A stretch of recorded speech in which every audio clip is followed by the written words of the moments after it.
What's up, everyone? Hopefully you guys are staying busy and not bored like I am. It's been such a horrible winter this year. No snow. It's been cold, wet, and rainy just about, I feel like, every single day.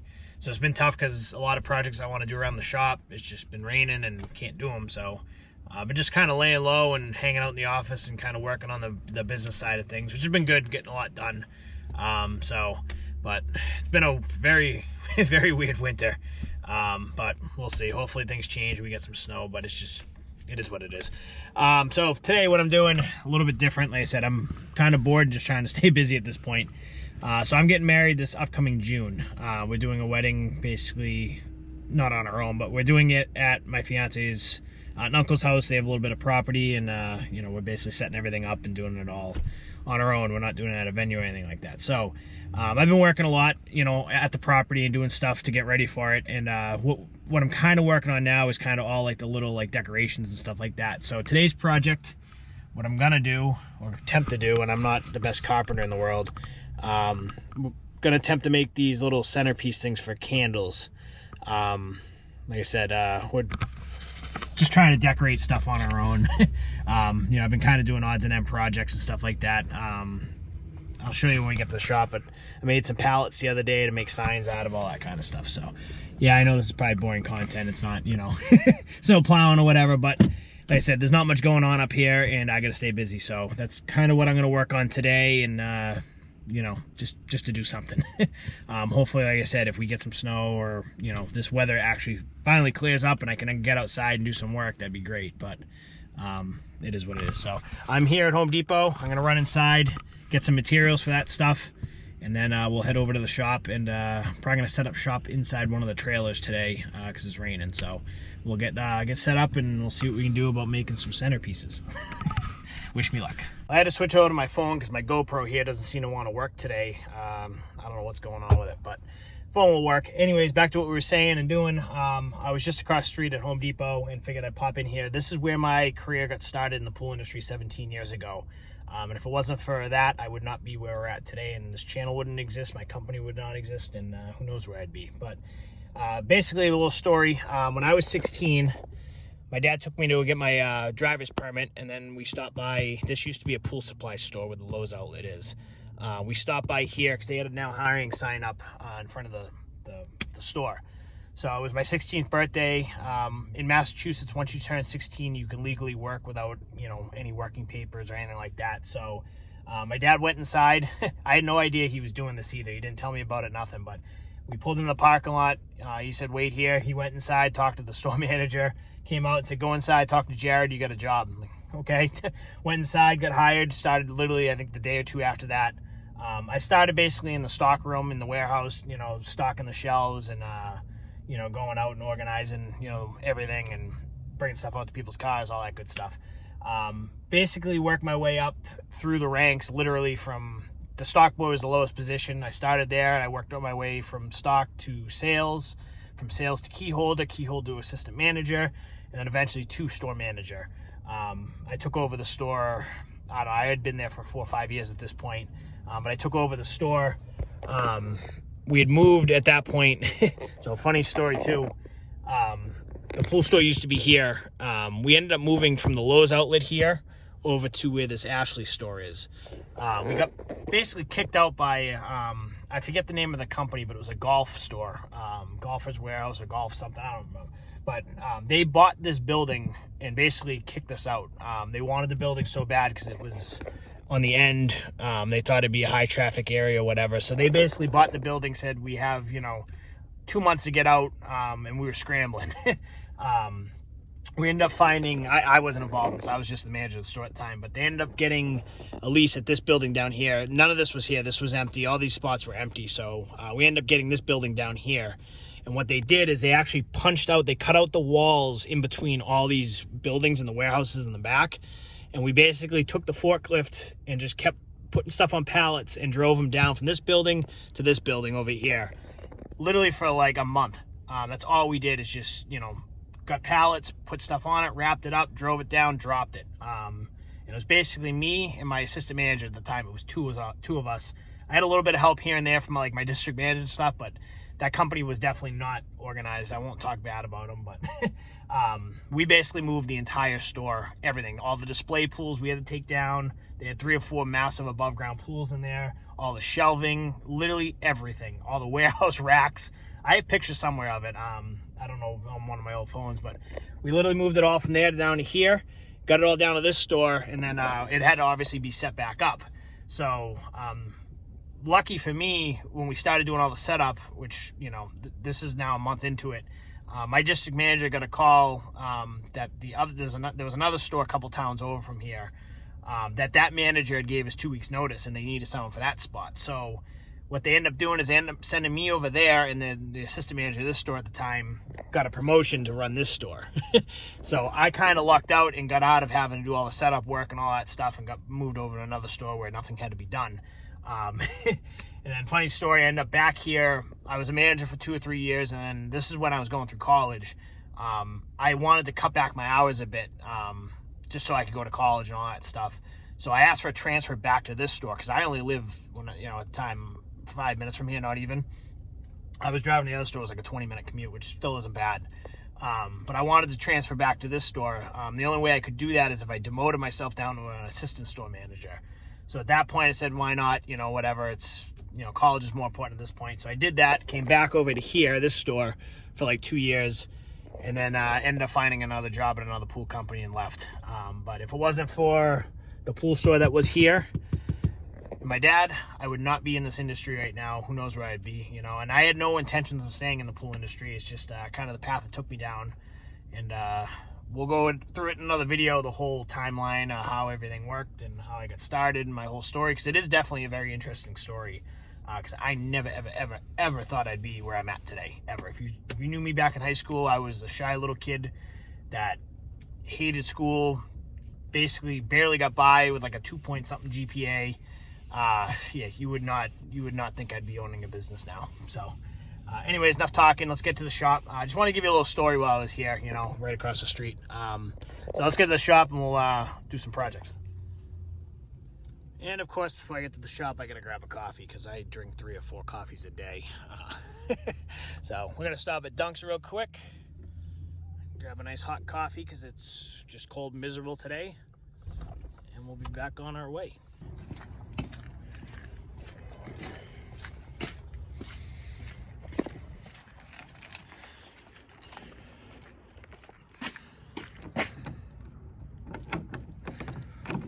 I do this one-handed.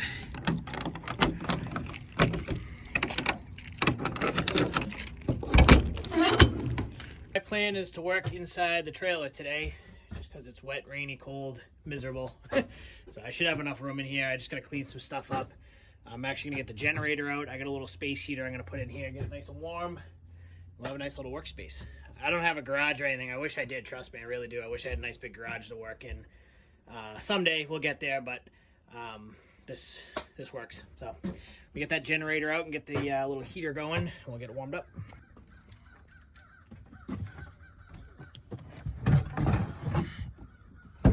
So this little generator here we bought, what, 2 years ago now? This thing's awesome. I do wish I bought the next size up just for power, but for job sites, stuff like that where we don't have power, this runs any power tool. It's very light, you can literally, probably weighs 20 pounds, 30 pounds. Runs on, about a gallon of gas for a long time. I've used this even at my house when we've lost power to run, a couple lights and a space heater. But I love this thing. It's a Generac. I forget how much we paid for it, but the thing works awesome, especially for like here at the shop where we don't have power. So we'll get this thing running, we'll get the heater going. I'll probably charge some batteries too for my drills while I'm here. Alright, so here is my game plan, and I apologize, the lighting in here is not the best, but I'm going to use this board for the base. I got to just figure out how wide I want it. We'll probably make it, I don't know, 10 inches or so. Cut that, and then I got another board here that I'm going to cut down. I'm going to use these for, the sides, and then we'll crisscross them on the top. So just got to figure out how big I want these, and we'll go out and we'll cut them real quick. 8 inches is what I went with for the base. We'll see how this one ends up, and if we have to make it bigger or wider, we'll make it bigger or wider. So next up, I just got to figure out how high we want to make the sides. I mean, I'm thinking 8 inches again, to be honest. Let's go 8 inches and we'll see how that looks. And like I said, this will be a test one. Bear with me. It's tough. I'm trying to film this on my phone. I don't have a tripod or anything like I do with my GoPro. So it's, I don't know. I'm trying. And I'm also not a carpenter, so I know you guys are going to eat me up in the comments on this one. All right, so I'm just going to attach these real quick.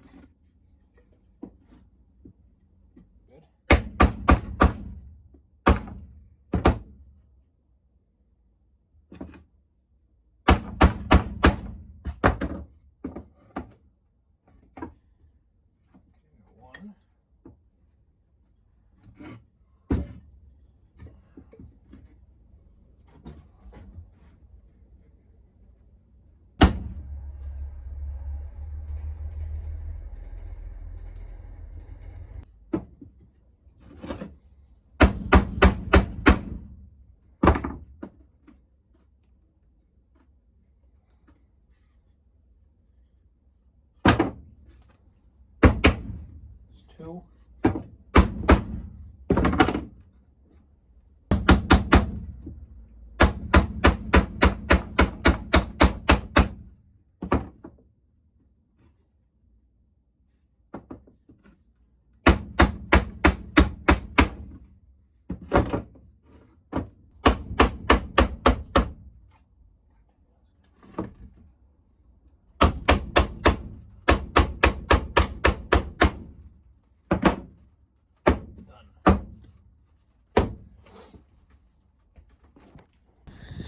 Probably should put this dump body up a little bit. It's raining. I hate leaving it down in the rain because it just fills up with water. So put it up a couple inches so the dump alarm don't ring and it won't collect water. All right, let's go to Home Depot. So we're back at Home Depot. Gonna make a quick phone call. Actually, just got a voicemail about possible pool work that needs to be done soon because it's obviously thawed out. It's supposed to get cold over the weekend and stuff, so I got to call him back and basically tell him he's got the only options to do it tomorrow because it's going to be, 50s. So I'm going to give him a call, see if we can get a quick job out of it, and then, like I said, I'm going to run inside Home Depot. My plan is to get a thinner piece of wood. Like I said, I'm not a carpenter, so, go ahead and rip me in the comments, but thinner piece of wood for those the supports coming up. I think it'll look better. And then I want to find out, too, the stains, get some samples of stain colors to see what the fiance wants, and we'll go from there. I'm not going to stain it today. I just want to kind of get the design perfected because I got to make, I think, 16 of these things, maybe more. So I'll be making these things for the next couple of weeks. At least it gives you something to do. So I'm here at Home Depot, not really finding much for what I need. I'd like a thinner piece of wood, but they don't really have much. So we might have to settle with what I already bought. We'll see. So I found something. We're going to try it out. The smaller pieces, and I got some better nails. So we'll try these out and see which ones we like. That's the game plan. I'm going to make 3 different sizes and whatever one we like, we're going to go with. Get back to the shop, try these out. That phone call I had actually led to a job for tomorrow. So I'm gonna basically reclose a pool. What happened basically is the cover ripped and fell into the pool, so we gotta fish that out. I told them we'd run our leaf vacuum through to get some of the leaves out just to help them out because the pools are obviously thawed out right now. It's not below freezing, so we'll do that real quick and then put a new cover on it, and we're gonna throw a new pillow in it. So basically reclose the pool. I told him kind of has no choice, he has to do it tomorrow because after tomorrow, Saturday, Sunday, Monday of next week, or I'll get back into the 30s and everything's gonna freeze up. So worked out. Just gotta get the guys, get them rounded up so we can. I'm gonna need hands, can't do it myself. So gonna see if I can get one of the guys to come in or both of them, just help me out with it. So all right, heading back to the shop. Should be back there in about 5 minutes. We'll get these 2 built. See how they look. Okay, so got these cut. These are a little bit smaller. I'm gonna go 8 inches tall. Got some better nails. See how this goes. I'm not gonna film me putting this together. I'll just show you the finished product. here's what we got. This was the first one I made, and the second one a little thinner. So I'm gonna let the fiance pick which one she likes, and then whatever one she likes, we're gonna build 16 of them. Well, 15 technically. Well, that's it for today. I got a 4 o'clock meeting I got to get to, so got to run for that. That job that ends up being on the other side of Boston, we're actually going to end up doing that tomorrow. It's one of those situations where I should have asked, where they were located. And in season, if we were busy, I would never, ever, ever travel that far. It's just not worth the time. So I basically told the customer I'm willing to go up there, but it's going to be an extra charge just because, and I explained to him it's, a 52-minute or 52-mile ride, an hour and something minutes, So it's going to be, an hour each way. We got to go through Boston, we'll go around Boston. So there's no easy way to get up there. And it's just, for what we were going to charge for it, it just, wasn't worth it. So he agreed. I'm going to charge him a significant amount more. And we'll go up and do that job tomorrow. So it is what it is. I normally would never go that far. If this was, April, May, June, anytime during the season someone called, I say no to anything that's not in our service area. That's one thing about at least how I run my business is a lot of people will travel, go all over the world, take every job. That's great. Sometimes it's not worth it. For us, if you break down the numbers, I'll be transparent. We were going to charge them for basically a pool closing. So I was going to charge them $300. You do the math. I have 2 guys on payroll. It's going to be an hour each way, so 2 hours just sitting in the truck. And then at least an hour, probably 2 hours. So we're talking 4 hours to get this job done. 2 guys on payroll, gas, all that stuff. I'd literally be walking out of the job with about $100 all said and done. Just that's not worth it. $100 to take 4 hours. It's just not worth it. So we made a deal. We're going to charge them more. So we're going to actually walk out of it with a couple $100. And it is what it is. So, and then we're also going to try to do another job tomorrow morning real quick. So, make a couple $100 tomorrow. It is, it's nothing to brag about. It's just, it is what it is this time of year. We're at least putting some sort of money coming in. We try to, I'll be transparent, during the season, we have a set number each day we try to hit. This year is probably going to go up because our expenses are going up. Last year, I think we were $1,600, $1,700 a day is where we try to be every day. Between all the cleaning service calls, whatever it is. This year it's probably going to go up a little bit just because everything's gone up. And that basically makes it so we break even, we make profit. We have a 30-40% profit margin every day. It actually makes it worth it. So, but during the winter, obviously, there's not as much going on. A couple $100 is a couple $100, honestly, it's just something to do. Something to get the guys, out and about. The 3 of us, we'll probably go 3 of us tomorrow. Just, like I said, it's good just to keep the team together. We'll go on a little road trip together, make a couple $100. Like I said, it is what it is. It's better than nothing. But yeah, that's the plan for tomorrow. We'll do that. All done today. I got some other stuff to do. I'm going to show the fiance the finished products, see what she likes. And we got to make 15 more of them, whichever one she picks. And we got to stain them, go through all that process. So we'll work on that next couple weeks. I have 3 or 4 months till that has to be done, but something to do, something to stay busy. So all right, that's it for this video. Sorry for all the talking. Just a boring time of year, not much going on. So but we'll see you guys in the next video. I'll probably take you on the road trip tomorrow, so that'll probably be on the next video. So see you guys. Thanks for watching.